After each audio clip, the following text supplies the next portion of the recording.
Hi, Tanin. Thank you for coming on today. Welcome to the show. Hi. Also, it's Tanin. Tanin, oh my God. Thank you so much for correcting me. Names. Yeah. Yep. Yep. Especially when you meet on the gram, it's like, how do you say your name? It's like very common. So all Thank you good. for letting me know.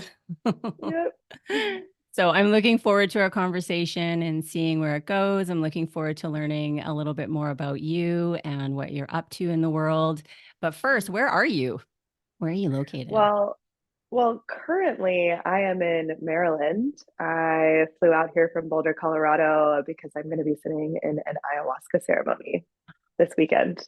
So Wow. I came to visit my parents for a couple of days beforehand and about to embark on a really beautiful medicine journey. So how is that sitting for you right now, just leaning up to this journey that you're about to take?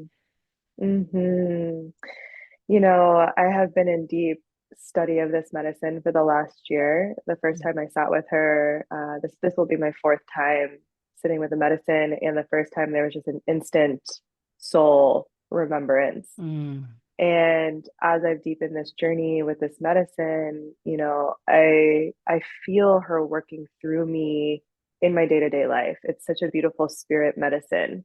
And so as I'm entering into this ceremony, she's been working with me a lot. And it's mm. funny because typically I'm like very like, okay, I have a clear intention. I'm gonna go and I'm gonna work this particular process, and this is what we're gonna do. And I've been feeling a lot of confusion.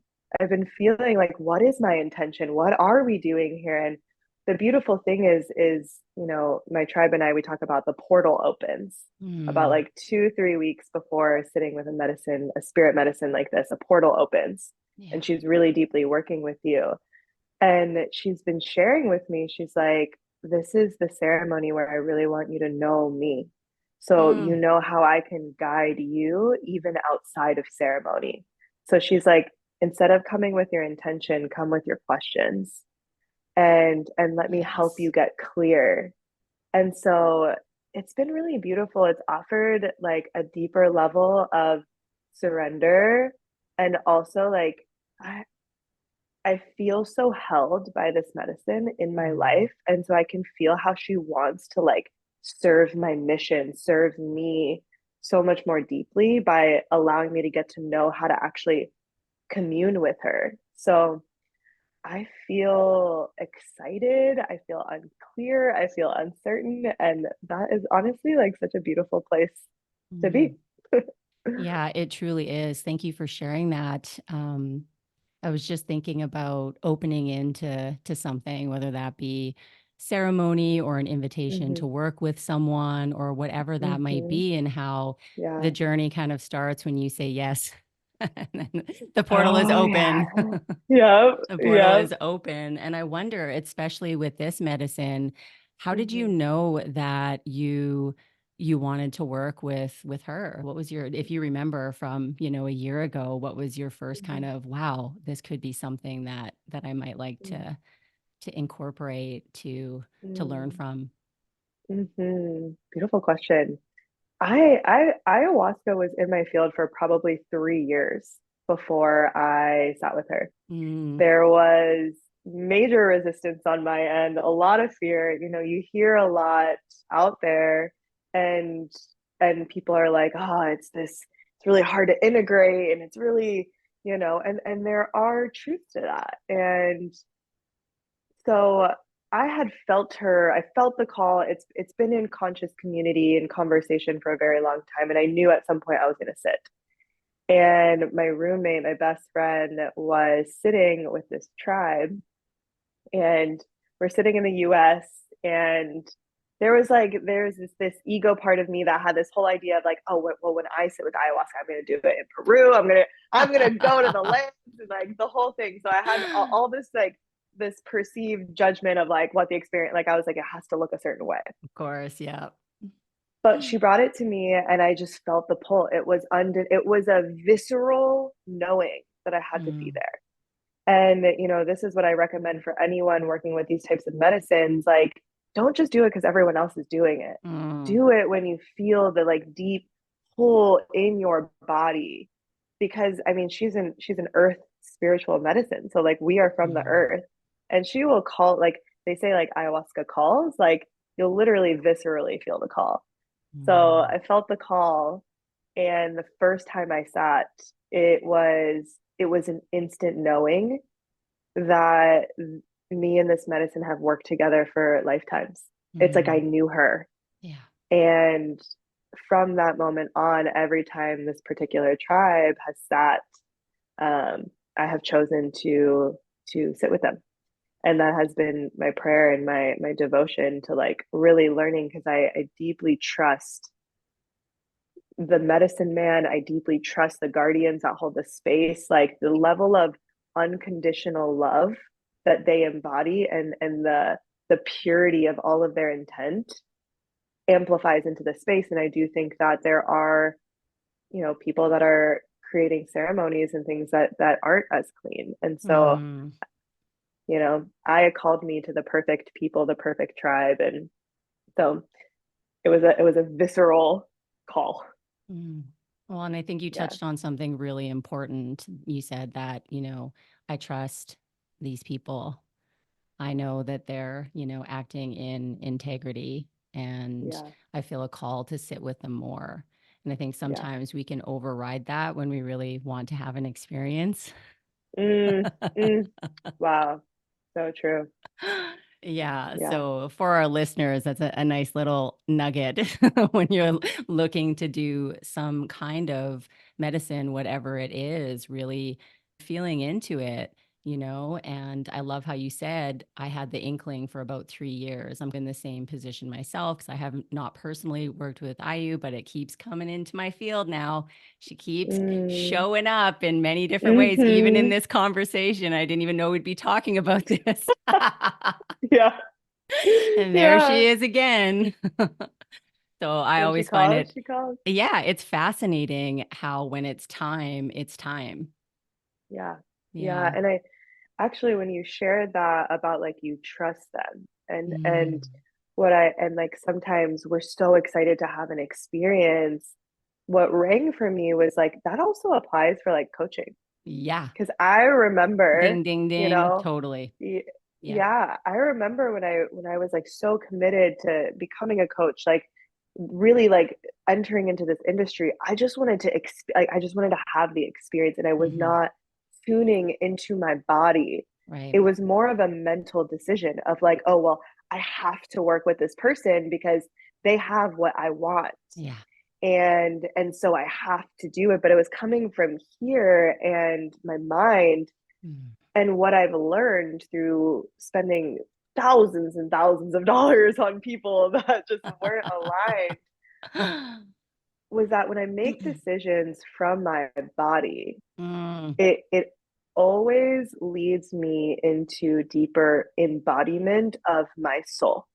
Yeah. And when I make decisions from my mind, I learn lessons that become clearer to how to really understand how to make better decisions Mm. to get in alignment with my soul. Yeah. And yeah, I just felt called to share that because I was like, wow, I was so eager in my early years of starting my business to have the experience with the coach that had all the success and all the glory and all the things I thought I wanted, but Mhm. I wasn't making it from like this place, my Yeah. heart, my body. Yeah. Right. You're speaking my language because making those decisions from our whole selves, Mm-hmm. it feels very different than Yeah. making a rushed or a pressured decision into something because we think we should be doing it Right. instead of really Yeah. feeling like it's a full yes, and Mm-hmm. having the mind and the body and the spirit come together in that way. It just lands a little bit differently. So thank you for Mm. bringing that in, that awareness in. Yeah.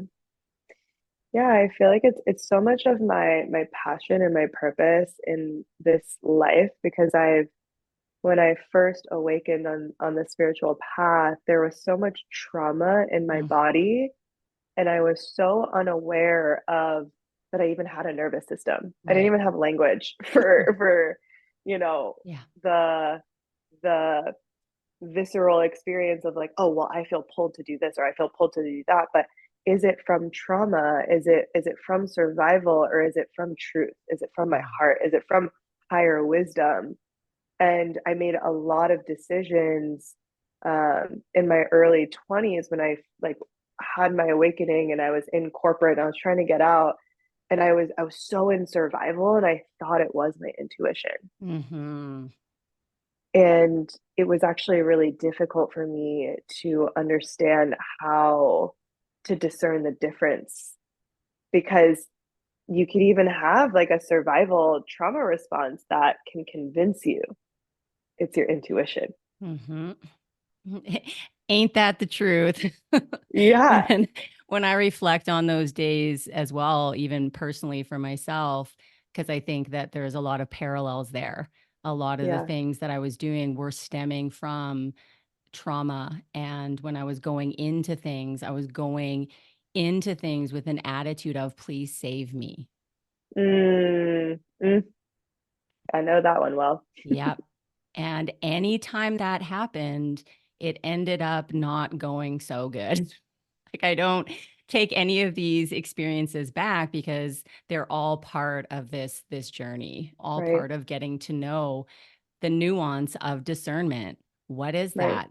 What is that I'm feeling? And it is nuanced. And when we've been living in bodies that have been highly traumatized and we just didn't Mm-hmm, know, we didn't have the language for it, we didn't have the education for it. Because I mean, like that's like 15 years ago, people weren't talking about nervous system regulation and all of these other things like they are today, because it's mm-hmm, so necessary. It's so necessary to be having more conversations about how do we merge our intuition with our animal bodies, with our spirit, and how do all of these different factors come into play that make up our North Star. How do we know mm-hmm, what direction to go in? And so the nuance of that is incredible when the body starts to feel more safe. Holy mm-hmm, shit. I actually do have the things that I need, and I actually know now what's good for me and maybe what may not be so good for me right now. And that mm-hmm, doesn't mean that I don't know. I don't like using the terms of good or bad because, again, it's mm-hmm, life. I feel every experience that we go through helps us to have lessons, whether those lessons are right. easier or harder and longer, is Expensive. more expensive, thousands of dollars, whatever it is, mysteries unfolding, all of the Mm-hmm, things. It, I don't know, things just become, for me, my experience is easier, more simplistic. I'm not right. necessarily chasing things like I used to. I can Yeah. integrate a little bit more easily. I can take little bits and be like, okay, now I have to just take a step back and Mm-hmm, integrate and digest this experience. Whereas before it was like a hungry ghost grabbing at everything. mm-hmm. Yeah. Yes. Yeah, and I just feel called to share this because it's like if you have experiences that are challenging, if you have experiences because you did choose from survival, like Mm. it's not to shame, No, never to you know, shame. it's to be aware, it's to recognize Yeah. like that one of the mottos that I live by is that everything in life is happening for me. Mm-hmm. Everything in life is always happening for me and for my greatest good, because I may have an experience that is incredibly challenging and difficult, and I my brain can think I chose wrong, Yeah. right? I made Yeah. the wrong choice. That's right. But had I not made that choice, I would have never learned this quality of my being. And Mm. I would have never understood how I operate. And that is a gift. Like the gift of awareness, like is the first step of healing. If you are unaware of the pattern, you can't actually transform it. Yeah. And so like every quote wrong choice is a gift, because it's revealing, it's making you aware of what is now available for you to transcend beyond and to heal. Mm. Yep. Everything is for us. We never Yeah. really get off our path, do we? No, or like what I feel like once I woke up, it's like my life is the path. It's the That's right. journey. And like I remember the quote, it's like it's the journey, not the destination. And I Mm-hmm. remember at the time I was like, but I really want to get there. Yeah. I really want to get there. I really want to get to the destination. And, living in the state that I do now, I'm like, oh, but the journey is the juice, and I can see how at the beginning of my journey, things were a lot more challenging because I was disconnected from my body. I was disconnected from the felt sense of safety. That's I didn't right. even know what safety felt like. Yeah. Yeah. And so when you don't have these core pillars of like safety and an understanding of like awareness, yourself as witnessing your experience, because when you're super Mm-hmm. caught in the emotion Yeah. and you're not able to take a moment to witness what's actually happening here, life feels really intense. Mm-hmm. And now, as I've developed on my journey, I've stabilized this place of witness. Like it's like I'm always witnessing. And now Mm-hmm. I'm like, oh, I'm actually just watching life in this dance unfold through me. And I'm like, oh, of course this experience had to happen because I had to feel this or I had Mm-hmm. to heal this, or it's my the moments of healing feel so there's like a bliss to that. Mm-hmm. Even when I'm like in the depths of crying, I'm like witnessing it. I'm like, yes, we're healing this thing because I know it's on the other side is more of that love, more of that integrated beingness of me being whole as love, moving through life in these Mm. higher states. Yeah. And I mean, even if we break that down into micro moments in the day, Yeah. Yeah. feeling, oh, geez, I'm feeling a little bit anxious. Can I just pause for a second? Maybe put my hand on the place that I feel that, or if I don't know, but can I Mm, pause and can I just observe that? Because oftentimes I feel like life is just, well, it's made up of all of these micro moments of choosing to be present with something or not. And either mhm, is a fine choice for those moments, depending mm, on circumstance, who you're with, if you have safety in the home, if you have an environment that supports that, it all mm, comes into play.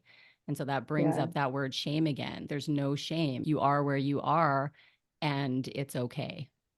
Why? Mhm, Because you're there, and all of your experiences, all of our collective experiences have led up to these moments where hopefully there can be more choice, and mm, sometimes there's not in those mhm, moments, but mm, it's such a beautiful place to be in, to really, no matter what we're experiencing, whether that be the greatest joy or the deepest despair, and just mhm, knowing we're okay, mhm, even in that. mhm. Yeah, that witnessing. And I love that you brought the word choice in because it is a choice, Mm-hmm. to be in the depths of despair, to be in rock bottom, Yeah. and to choose to view like what is here for me to learn? Like what is here for me to be with? What is here? What can I like learn about this experience versus victimizing Right. myself of like, Yeah.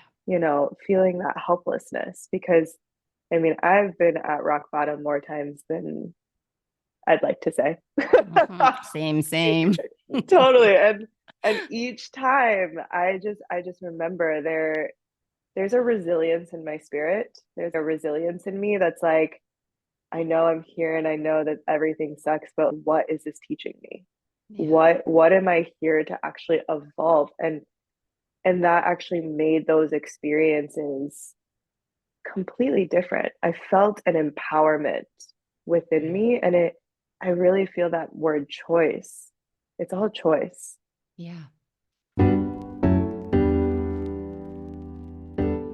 For those of you wishing to dive into the world of somatic healing and get a taste of what it's like to discover the wisdom of your body, I'm offering $100 off my signature course, Reclaiming Resilience, to the listeners of this episode.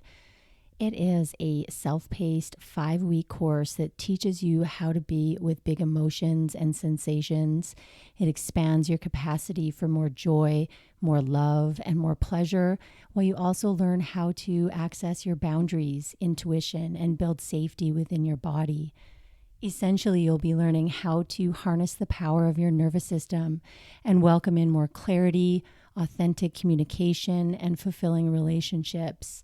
In the program, we are changing the way that we perceive ourselves, our patterns, and our limiting beliefs, as well as finding our unique voice. Use the code, all caps, feel good at checkout. And for those of you who are seeking one on one support, I also offer coaching and therapy packages and one on one sessions. I'll pop all of that information in the show notes. And now let's get back to the show. You Well, know? absolutely. My husband and I were talking about this the other day because we just had an anniversary, which was lovely. And we've been doing this partnership dance for the last 12 years. And we're like, what are we gonna do to celebrate? And the urge, the comfort Mm-hmm. was there to just do the things that we normally do together. What's Mm-hmm. familiar. And Mm-hmm. instead, we made the choice to do some swing dancing. Whoa, how And was it was that? just on YouTube. It was a beginner Okay. video, but it was amazing because we were up and we were connecting and we were learning how to do something awkwardly, but we were doing it together. Mm-hmm. And that was a choice because when given the choice, a lot of times we will choose what's comfort and familiar over what's unknown and scary or awkward. And so I just want to say that it ended up being the best night of Mm-hmm. connection. And then after we played table ping pong and we were laughing and just having a good time. And that's not to say we don't do novelty things, all Mm-hmm. the time, but it can be really, it's like approaching life with new eyes, and we can see and gather what's right in front of us even if we Mm-hmm. weren't looking in that direction before, if that makes sense. It totally does. And first of all, happy Oh, anniversary. thank you. That sounds so sweet. And I love the element of vulnerability that's in that Hmm. experience because you're doing something new for the first time and you're doing it with someone else who's Yeah, witnessing you. You totally. know, I feel that there's an element of vulnerability and like becoming comfortable with vulnerability Hmm. that actually allows the expansiveness in life, Yeah. right? Because trying anything new, like swing dancing, like I'm like, wow, there's a part of me that's like, would I do that? I don't know. Yeah. It's so incredible because you're meeting an edge that's Hmm. vulnerable Yeah. because it's something I've never done before. And like you said, it's like it's awkward and like, what am I doing with my limbs and my arms?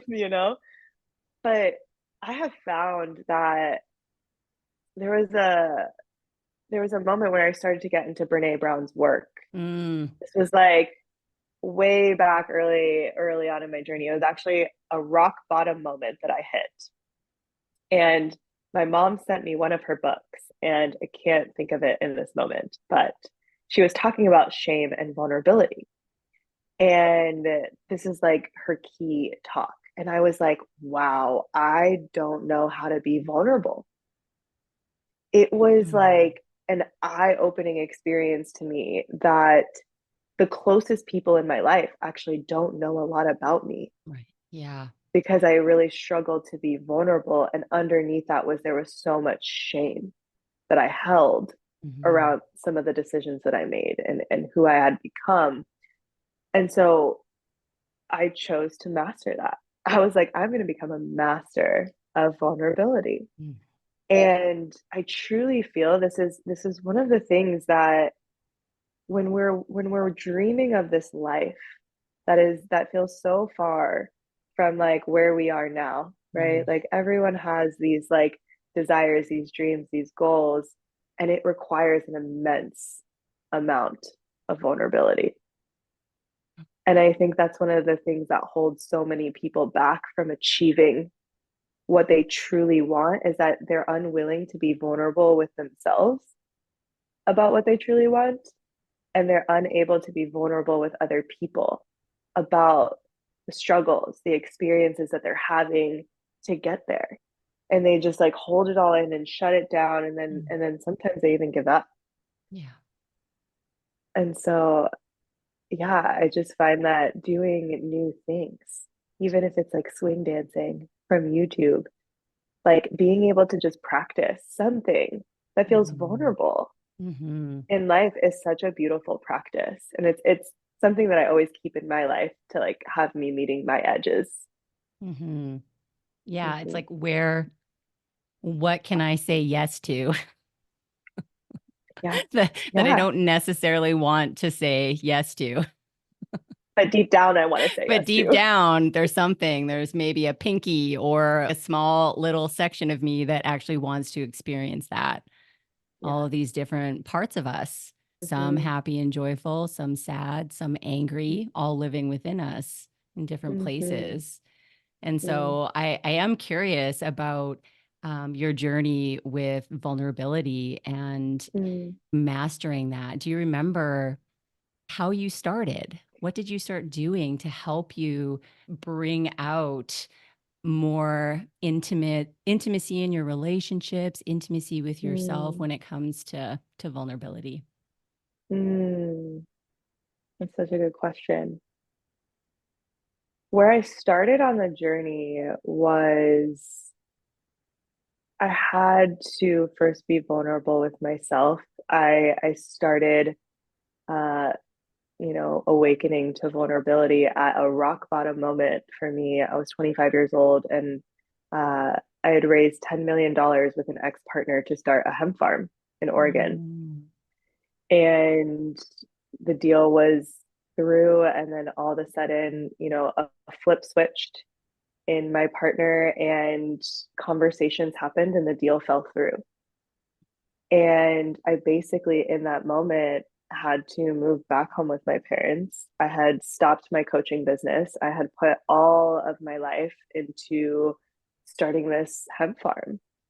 And what I had realized in that moment, that was when my mom sent me Brene Brown's book. And I was like, wow, I don't have an ounce of understanding of what it is to be vulnerable with people. The relationship that I was in was very toxic. I was ashamed of it. I Mm. was ashamed to really share with my family and my friends what was really happening behind the scenes. And I was also really ashamed of how unclear I felt about my life, because there was like this deep part of me when I had my awakening in I was 20 years old. I just knew that spirituality was meant to be a huge part of my life, but I was constantly chasing money, and it was how I was Oof. conditioned. Mm. And so this hemp farm, $10 million deal, like we're going to make millions of dollars, like my conditioned ego was like, "Oh, we're going to go to that." And of course it had to fall through because it wasn't my purpose. It wasn't my dharma. It's not what I'm here to do. God would never allow that. And so I had to start being vulnerable with like all these aspects of my life that I wanted to hide from everybody. I didn't want anyone to know. And one of the biggest things for me was I also, the same year that I had my spiritual awakening, I had a sexual experience where I there was no consent and I ended up getting herpes. Mm. And the shame of having herpes um, was really what shut me down from, Mhm. and I cut all of my friends out. I didn't tell anyone for 6 years that I had it. And it was really coming to terms with how deeply that particular experience shut me down from everyone. And so I recognized like I needed a safe place to talk about it. And I just started with my first spiritual mentor, and I shared with her my experience. And I remember her telling me, she was like, I have a feeling one day you're gonna like share your story about herpes. And I was like, hell no. No one will Like, oh ever know. no. I'm like, you will know, but no one will ever know.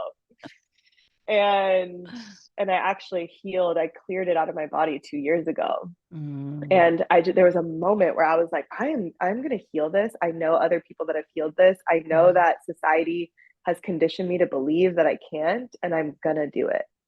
And it was actually after I healed it, I was like, I'm going to come out and I'm going to talk about it because it was such a huge part of my journey.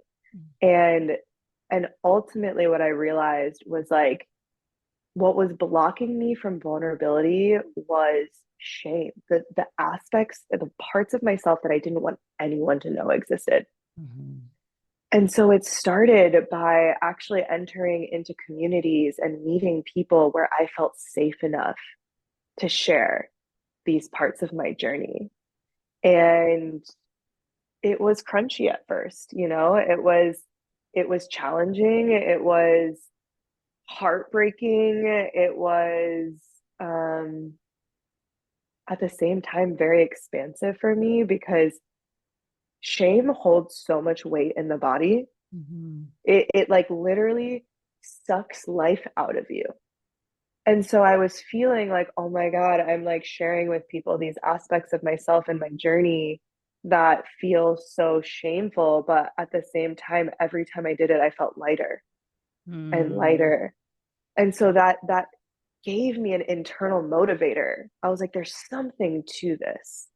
Right. And so it just started with like one or two friends. It's actually just started with my coach at the time. mhm, I was like, she's the only person I'm willing to share this with. And that mm, actually created an opening to start to share it with a few friends here and there. And now I'm public about it mm, on the interwebs, you know.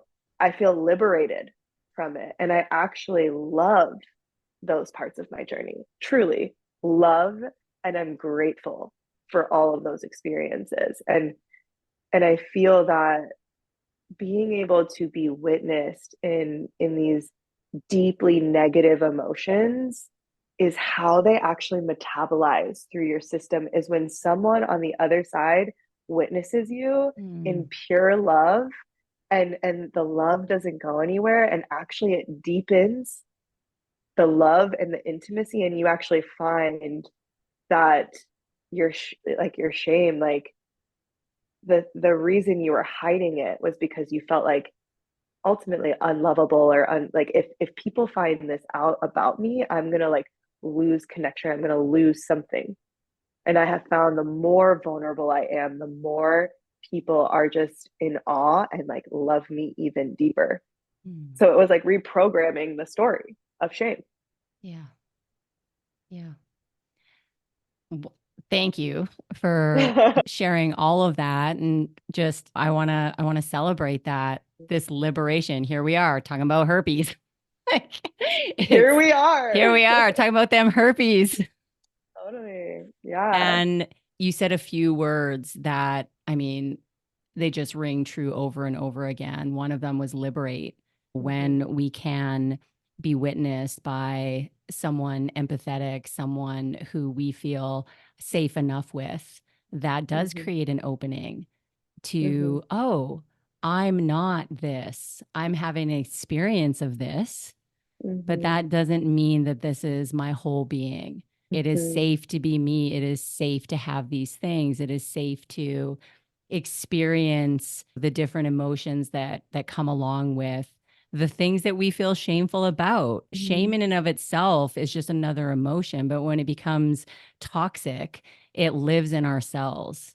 It takes up way too much space. It's heavy, like you said. And with each share, the lightness of that, you're freeing up life energy. That's Mm-hmm. what you Mm-hmm. did. Totally. And I find that, the essence of shame is actually the belief that there's something inherently wrong with That's you. right. And Yeah. so I literally, in the moment that I got herpes, I felt like there was something wrong with me, that I will Mm, never be loved. It created all of these beliefs about myself and who I am. yeah. And the moment that I was just like, I started to share and I started to heal those stories, I can't even access the quality of that feeling. Mm, And like liberation is like truly like transcending beyond. Like yeah. I didn't think that I would ever live free of that. And Mm-hmm. then there was just moment after moment, the more that I talked about it, it freed up more and more to the point where I had the courage to claim that I was going to heal it from my body. Mm, And within 50 days, I went on a really intensive detox and it was cleared out of my body. mm. And it was a choice point, but I would have never gotten there if I kept that secret, if I held the shame of that my whole life. Yeah. As you're speaking to this, I'm just feeling for our listeners, tinglies all Yeah. over my body. Yes. it's it's such a wonderful journey and story to share with people because there's so many reasons for us to feel shameful, Mm-hmm. Mm-hmm. especially if we grew up feeling that way or we were told we were bad, and how all of these experiences just live on until we decide to look at them. They ain't going nowhere. They're not. They They're ain't gonna live going. with you. That's right. And if you don't acknowledge them, you're just gonna develop really deep strategies. Yeah. And these strategies, in the work that I do, I call it the ego's protective personality. So you Hmm. develop a personality that is protecting Yeah. these really vulnerable aspects of you. And then all of a sudden 5 years goes down the road, 10 years goes down the road, and you look in the mirror and you don't even recognize the person you see because you're no longer operating from your authentic soul. You're operating from all these protective survival strategies that you've developed to hide Hmm. from the shame, from the guilt, from the grief, from these denser emotions. And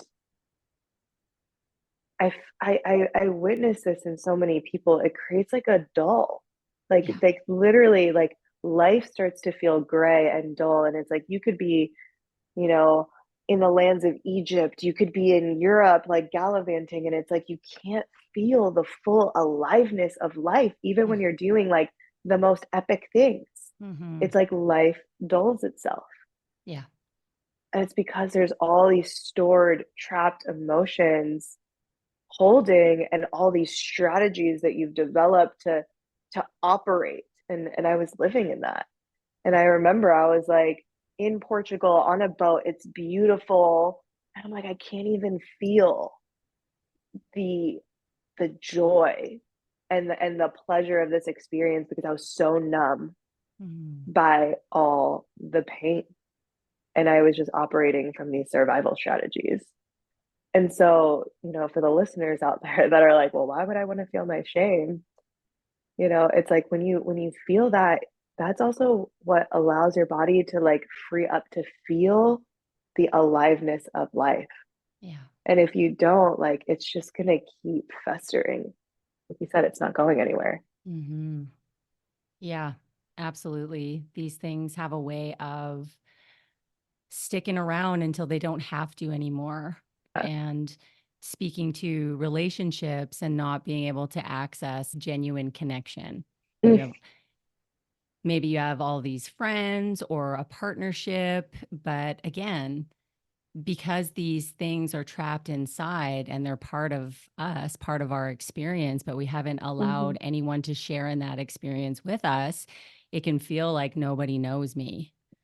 No one mm, knows the true me. I can't connect. Or maybe you've gone mm, to a party and you're just like, you leave feeling like you haven't made any connections, or the connections that mhm, you did make were maybe not satisfying. It's like all of these little things, they, as we've been speaking to, they just take up a lot of space and it's a lot of energy to protect those spaces. So when you're feeling mhm, tired, exhausted, burnt out, mhm. all of these things, we always have the same amount of energy. It's just, where is that energy being directed? Yeah, is It, it directed towards suppression, that's right. right? Or is it directed towards experiencing life, right? Yeah. Like being able to be present with what is. Yeah. And I find that like when I'm suppressing, it's like I'm also like constantly in the head Mm-hmm. trying to strategize Yeah. something. It's like, and I think a lot of people, I also feel that that I've worked with, that I've experienced, I've had conversations around. It's like when you don't heal this, it creates social anxiety too. Yes, exactly. You know, Yeah. you like go to a social event and then you're like, oh my God, you know, how are they going to perceive me? Or, you know, there's this fear that's of like how you're being perceived because you actually haven't come into connection with yourself and love for yourself. So there's such a fear of how people are perceiving you Mm-hmm. as well that I've noticed that in my own experience when I had not dealt with some of these emotions and experiences. I was I've always been a very social person. Like and then when I had that traumatic experience with herpes and just a lot of things started over a period of time, I had a lot of experiences that I couldn't process. Mm-hmm. And then my all of a sudden I'm like used to be like party girl extraordinaire and now I like couldn't even go out Yeah. to dinner with friends because I felt so overwhelmed from all this Mm-hmm. unprocessed trauma. And so it actually creates like isolation too, Mm-hmm. because it can feel so overwhelming to be with people. Yep. I can relate 100%. When I was deep in my own trauma vortex, yeah, Yeah. I didn't really leave. It just was Yeah. not safe anywhere. It wasn't safe in here. Yeah. It wasn't safe out there. Mm-hmm. It just wasn't. Yeah. It was like I was walking around with a fog, Yeah. and the Mm-hmm. fog would just keep on coming in closer and closer and closer. And yeah, the experience of being out was just me in my head the entire time. Again, Yeah. strategizing, not listening to people, really. It's just like, what am I going to say? What am I going to talk about? What am I going to do? What social anxiety? Yeah. All of these things are just circling inside over and over and over again. And so, Mm-hmm. that is the point of being with tough things. It makes life so much better It living in does. your heart instead of your head. I'm telling you, it's such a beautiful experience. It's so worth it, you know, and the thing I say about pain and trauma is like, because I also feel and I've experienced people that are like terrified to go there. They're like, Mm-hmm. Of course. I don't want to deal with that, right? Yeah. And it's a momentary sensation, an Mm, experience. And I mean, I have processed some really intense between sexual trauma, from ancestral trauma, from, you know, just horrific things that have happened to my family, to my mother, to like in my lineage that has lived in my cells that have been mm-hmm. incredibly excruciating to feel. But it was just a momentary sensation. And I do feel that, you know, if you know that you have an intense, excruciating pain, something that's happened to you or your family, having someone that is like safe, stable nervous system Yeah. that is trauma informed, that can hold a container and Mm-hmm. help you move the energy with you. Yeah. Because sometimes it's too big for you to hold on your own. Yeah. And I wouldn't have been able to heal all that I needed to heal if I didn't have support with Yeah. people that could help me like actually move the emotion. Like their nervous systems were with me, keeping me grounded, keeping me stable enough to like toggle, right? It's like Mm-hmm. sometimes you have to like be in the pain and the suffering and then toggle into like, and I'm safe now, Right. and And I'm there's here safety now. now, Yep. right? Exactly. And so it can be painful, but the moment that you move through the pain, it's truly liberated from your body Yeah. and you can become free. Hmm. Yeah. The importance of being able to dip in and out of the experience Yeah, with someone there with you. I actually can't stress the importance of that, especially if yeah, there's a lot of big tea going around in your system. yeah, It's extremely important to get what you didn't have. And in a lot of people's cases, that is support. Mm-hmm. a safe Mm-hmm. place to allow what didn't get to happen, the body to express what it didn't get to express, whatever those things may be. And so having these containers um, really is it's crucial. Mm-hmm. Mm-hmm. Yeah. So I'm happy that we're talking about that too, because we don't sometimes we want to go towards isolation, right? Because Mm-hmm. we feel like it's too much. We're too much for someone to handle all this shit. If it were to come out, oh my God, there'd be an explosion, or like I would never go Mm-hmm. back to being okay. And the truth Mm-hmm. is that it's the opposite. It's like we need to make sure that we have community support, that we are fed, that we are watered, that, we know that someone's got our back Mm-hmm. while we're in those pits and beyond. So it's all part of that process of allowing for connection, allowing for intimacy, allowing for vulnerability to come back Mm-hmm. in. I often say if relationships are the things that hurt us the most, it's likely going to be relationships that are going to bring us back into connection with ourselves and intimacy. And quite often in the work that I do, that's exactly the case. Yeah. You know? I actually don't feel like we can fully heal without it. I Uh-uh. feel like we are inherently a tribal species. That's right. Yeah. Humans did not get to where we are because we isolated ourselves. Yeah. And now we live in this world where isolation is really easy between our cell phones, between living alone in our apartments. Hmm. Like, we have a lot more luxury in choice of being able to live on our own and live these really unique lives, but we have forgotten that we actually need each other. Yeah. And so much of the anxiety that we feel in our bodies is because we don't have connection. Yeah. Like we are still animals. Like Hmm. we have a primal need for love and connection and safety.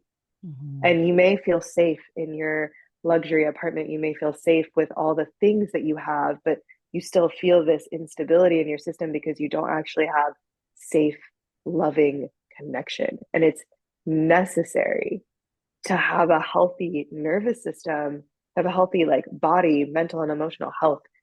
It's like you need healthy relationships. Mm.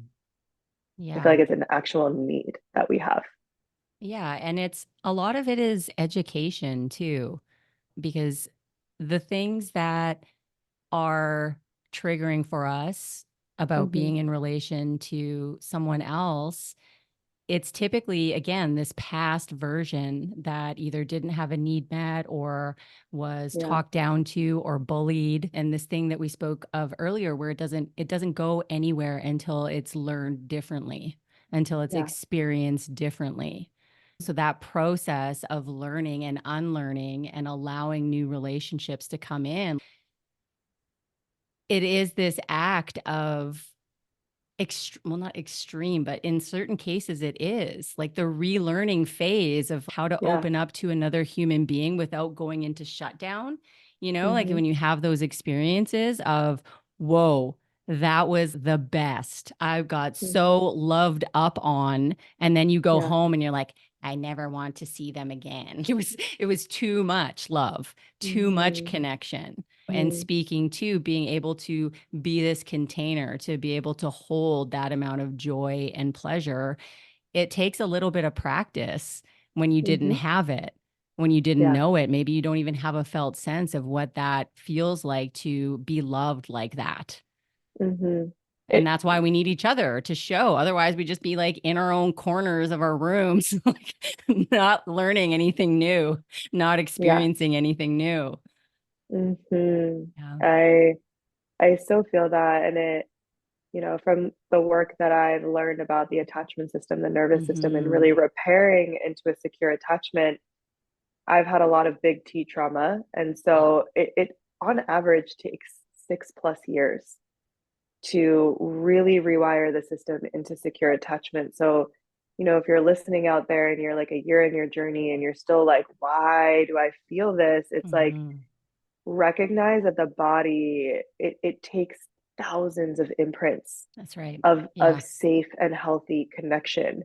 And it Hmm. doesn't even just need to be like in a therapeutic container. It's That's right. and this is like the importance of developing relationships, but also like having the conversation of like, hey, I'm like healing my attachment system right now. Are you willing to show up and be a secure relationship for me while I heal this? Hmm. And I quite literally in the past like 2 years, I've had conversations with men in particular as I'm like healing from past relationships, intimate relationships. I'm like, I need healthy imprints of men in my Hmm. life. Can you show up for this for me? Hmm. And I clearly had the ask. And so they clearly knew how to show up. And if I ever felt a rupture, they knew that they committed to this role. So I could come to them and we could have these conversations, and they were so deeply healing for both parties. Hmm. Like to be able to actually show up for someone in that way, like, you know, it brought them so much love and joy, and it deepens intimacy. It's so healing for both people. And so that's just an offering too, you know, if you don't have the financial means to invest in thousands of imprints with a therapist or a Hmm. healer, you know, can you create a very intentional container with people that you trust and ask, can you be a safe, healthy place for me? Hmm. Yeah. Because like that's how we heal. We learn how to show up for each other as safe, healthy connection. Yeah. And giving the other person the ability to do the same for themselves. It's like we're Yeah. doing this, we're co creating this, Yeah. we're collaborating on this um, ability to connect in a way that maybe neither of us have before. And Mm-hmm. what a beautiful journey that is to take with someone.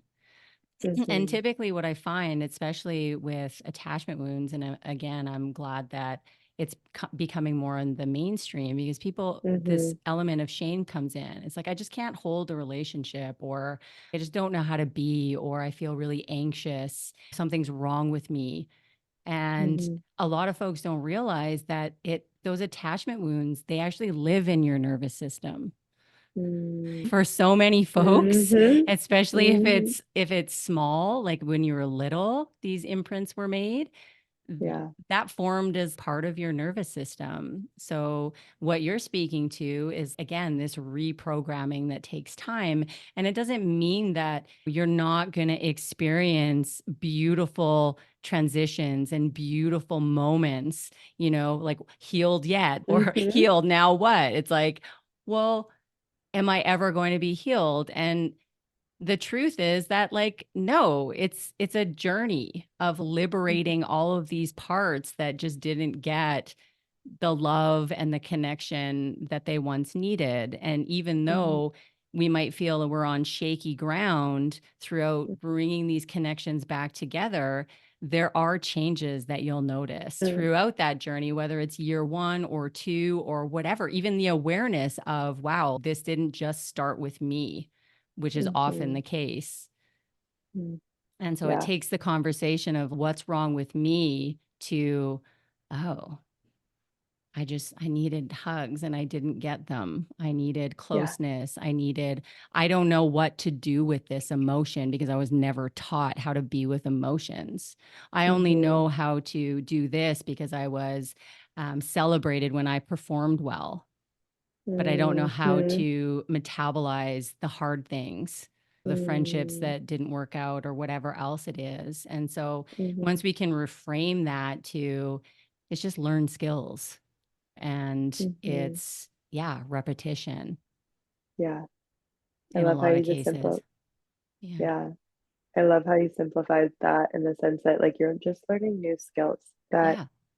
you didn't have. And with attachment, it's like just even your mom being preoccupied when you were an infant, like Yeah. which so many of us in today's modern day society, it's like there's so many stressors, right? We got bills to pay, we're working, we're doing all these things. So even your parents like holding you, but like Mm. doing a million other things can create anxiousness in the baby Yeah. because you're like, is anyone attuned to me? Is that, am I safe? Am I safe? Right. So it's like you don't even need to experience like a big T trauma to have Mm-mm. nervous system challenges and like attachment repair that needs to happen. So I also just want to bring that into the conversation of like, because some people I find they're like, nothing's ever happened to me, but I Mm-hmm. struggle with Yeah. these things and they deeply, deeply struggle. But there's no recollection of a memory of something that happened to me to then create this. Yeah. And, you know, when you're an infant and if your parents are stressed about money, if they're stressed about being a parent, right? Like if Mm-hmm. they have anxiety, right? Like when you're a baby, you're a sponge. Your Exactly. nervous system is taking all of that in. And so, you know, I offer this insight just to give yourself grace if you're like, what is wrong with me that nothing's happened to me, but I have these challenges. Mm-hmm. You know, you can kind of tune into your parents' energy and see if that could have been a quality and deepen your awareness of attachment repair. Mm-hmm. Absolutely. I love that you brought that into the fold because, again, a lot of these things that happen, they go straight into the subconscious. They Yep. get stored there as implicit. So even if you don't remember something happening, there was some sort of rupture that happened, and none of us get out of that shit. Like we all Mm-mm. have those experiences. Nobody can be attuned to us 100% of the time. That would be Yep. impossible. Yeah. I like jokingly say, I'm like, if you're a human, you have some kind of trauma. That's Like, right. we all got it. I'm We like, all got it. at some point we're not met. And when I speak to trauma, I'm like, trauma is just an experience that was so overwhelming for Yeah, the system that the system didn't know how to metabolize it. exactly. And so you froze, there's a stuckness there. Yeah. And so that needs liberation.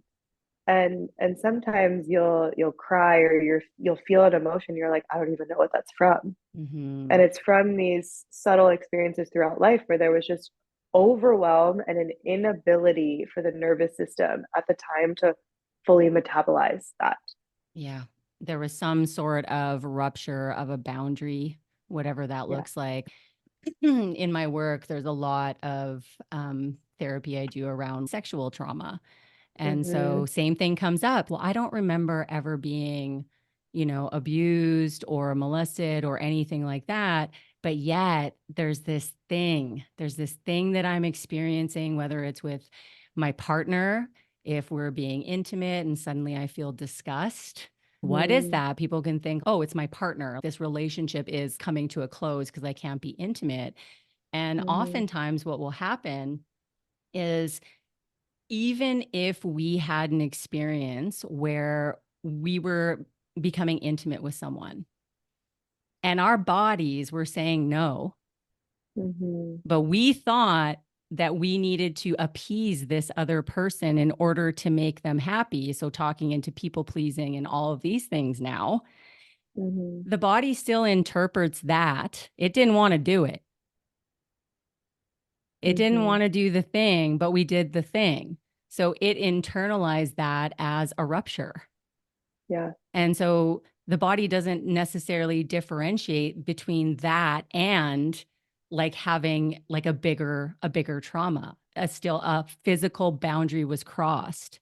And so it's Yeah. interesting when you spin it on that head because we all have instances where we do things we don't fucking do in order to appease someone else for love, Mm-hmm. for Mm-hmm. connection, for partnership. I'm recalling even times where I've been at parties where everyone was doing drugs, but I didn't want to do them, but then I did them. All of these Mm-hmm. little things where we maybe couldn't hear ourselves or we knew and went ahead anyway. And sometimes we have to do that for survival, right? And the shame and the Mm-hmm. guilt that comes along with that. So I wanted to bring that into the conversation because Mm-hmm. again, it doesn't have to be these huge things that cause us to feel a certain way, you know? Yeah, I love that. And it can be even as subtle as the energetic piece when it Mm, comes to sexuality. hmm. Because you could be a child, you could be, you know, growing up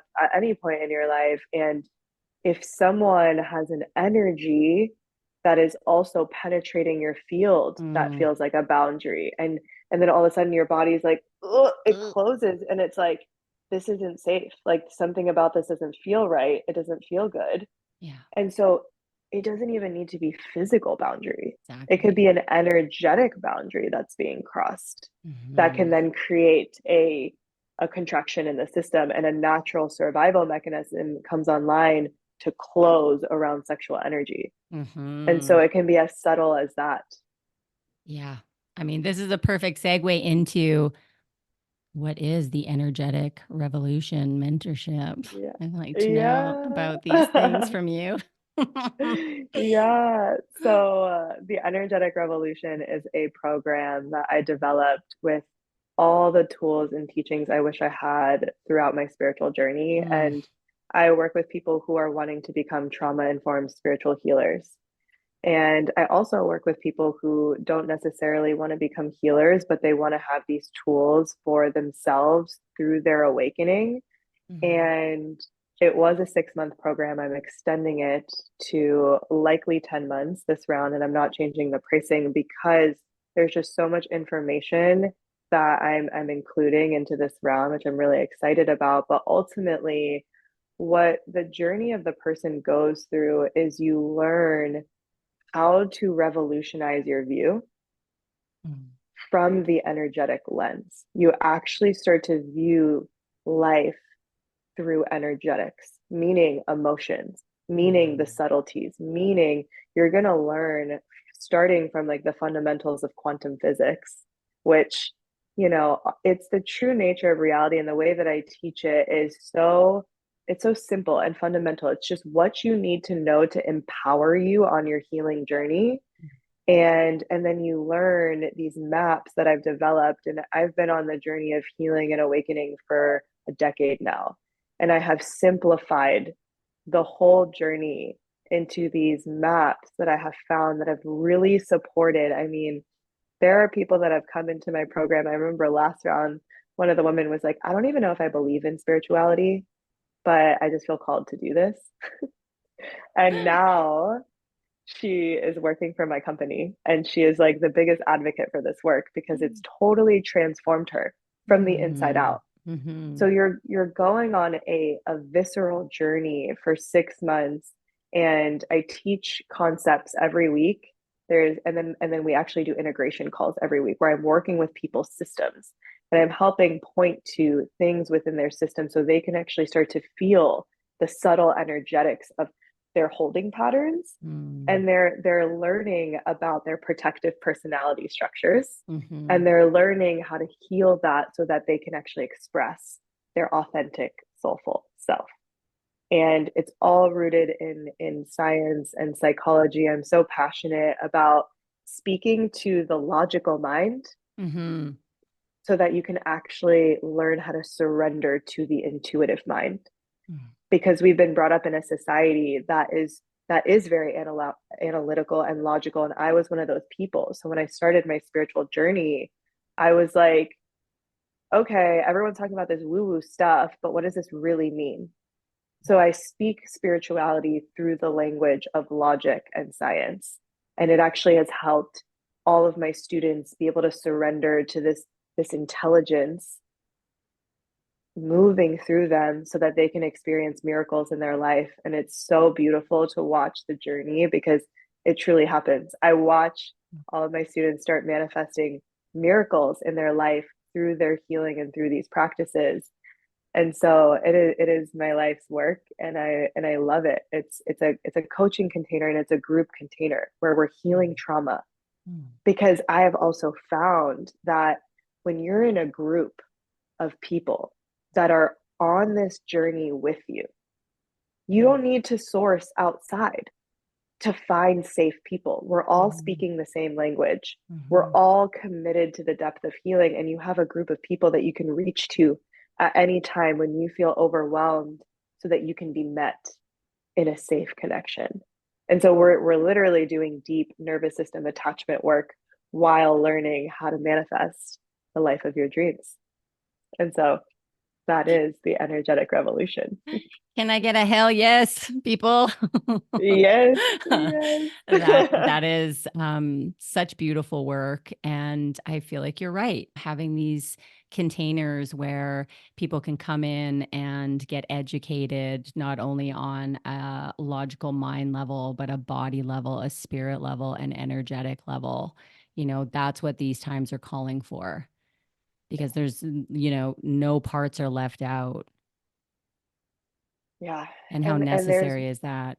Yeah, one thing to understand conceptually, yeah, trauma. It's one thing to understand absolutely. conceptually, but to be in a container where you're learning the concepts and then in real time applying it Hmm. and experiencing your body change by liberating the traumas and healing, it gives you, like, the reason why these healers are so impactful in their work as well is because they go through that journey Yeah. and they know the power of the work itself. Hmm. And so yeah, it's the work that the world needs. I feel like there's so much out there, and I've been in all of it, and I've just really wanted to condense everything that's out there into, like, how do I actually simplify Hmm. this so that it's not overwhelming. I'm not just brain dumping you all of this information. It's the things that feel necessary and applicable to life. Hmm. Yeah. Yeah. Yeah. Absolutely. And how important is that to have the Mm-hmm. experience as well as to sit in a room and watch others have their own experience? And again, this idea of bearing witness in Mm-hmm. co-regulating, being in Mm-hmm. community, being held in a container. You move at the speed of safety, Yeah. right? And so I just love that saying because it's so true. You can think that you feel one way, but your body might be telling you something completely different. So, can we Mm-hmm. get to a point where those two parts can become companions and friends, Mm-hmm. you know? Uh-huh. You're speaking my language. Let's be friends parts. Yes. That's how we actually move forward. If a part is left behind, it's gonna stay stuck until it's seen in what it Hmm. needs. So Yeah. I so hear Yeah. you in that. And Mm. so I'm wondering, can you please tell us where people can hang out with you, be part of your world, know more Mm-hmm. about this container that you have? Yeah. So I have my website is theenergeticrevolution.com. And you can also find me on Instagram. If you feel inspired, please DM me. I love connecting with you. And my Instagram is I am Tanin Matin. And it's TANINMATIN. And you can find me on there. I would love to hear from you and connect with you. Well, I'm going to put all of that in the show notes. And I want to really Perfect. thank you, Tanin, for coming on today. It was such a lovely conversation, and just hearing your journey and your story and how you've transformed all of these different aspects is just, Mm, it's inspiring. So thank mm, you for doing the work that you're doing. And I'm just excited to keep witnessing you on this journey. mm. Thank you for having me. It's been such an honor to have this conversation and to just deepen in this connection. It's so beautiful to speak about these things with like-minded individuals and just bring this work forth. So I really appreciate you having me. Mm, well, Mm, I guess it's bye for now. And I hope you have the most lovely mm, experience this coming mm, weekend and mm. enjoy your days leading up. Thank you so much. Mm, welcome. As always, thank you so much for listening. Life is busy, so it means even more to me that you are here. Listen, we've got so many great episodes coming up, so please make sure that you follow along on Apple Podcasts or Spotify or wherever you are listening.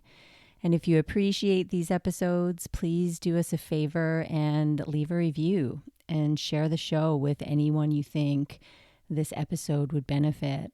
See you again next week. Bye for now.